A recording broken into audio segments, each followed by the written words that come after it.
2006 jersey that Gary gave me, because I have worn it all around the world. That doesn't even exist anymore. Would you like it back? No, I Wash it. So Camp Schreiber is just a dream. I mean, it's a free, inclusive summer camp for children from low-income families in Boston. Half the children who participate are individuals with intellectual or developmental disability, and half are not.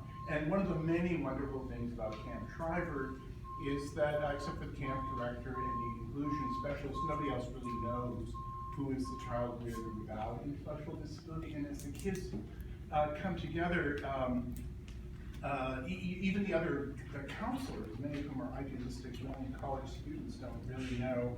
And you just see the kids and the counselors, everybody treating everyone like a whole, real, full, complete human being, not these labels.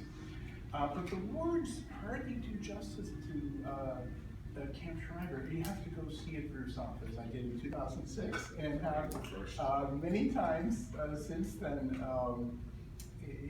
Over 1,000 kids have been able to take advantage of this. They have branched out and expanded, so there's Camp Schreiber at Brockton, Stonehill College, so kids from Brockton don't have to sit on a bus to come to Boston to the United campus. There's a Saturday program during the winter, so participants can continue.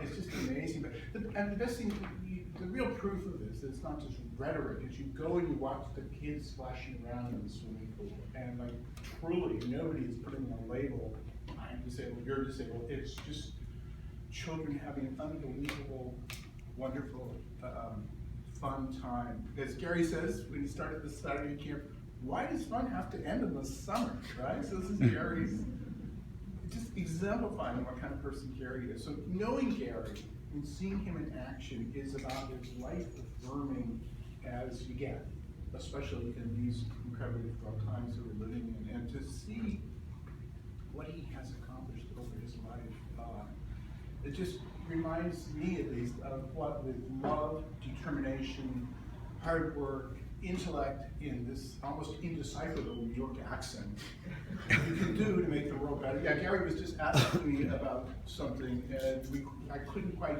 distinguish whether it was the word wrong or long. It's that accent, Gary. Anyway, so for all of this and more, Michael and I and Juliet Bowler and Alonzo Emery and the others at the Harvard Law School Project on Disability want to thank Gary so much, and just with love and gratitude, just to have the privilege of honoring you today.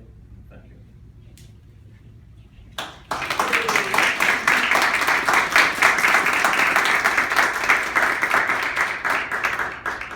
And Professor Alford is always a very hard act to follow. And we do want to get on to Gary's remarks, because we could sit here and talk about you the entire day with great pleasure. But to add just a few things, Professor Alford referred to your New York accent. I have to just moderately adjust that. It's a gorgeous Brooklyn accent. And having grown up with a father who said that he admired me for overcoming all the great obstacles in my life, by which he meant not being born in Brooklyn.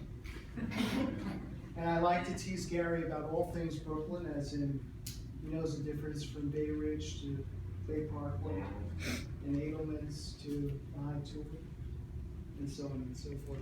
But among the other many, many things there's a reason why the room is filled with people who work with you and admire you.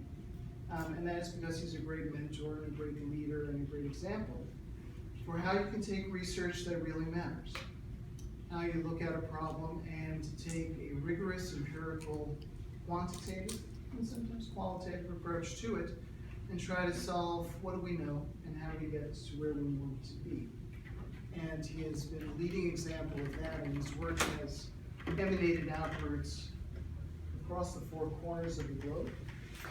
And the work and the ideas that he brought to Special Olympics truly have affected the lives of many people all over. So thank you, Gary.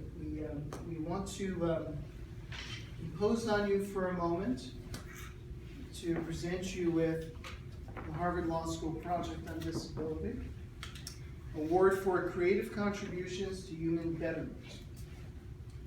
It's awarded to Gary Siperstein, consummate scholar, compassionate humanitarian, and deeply wise advocate.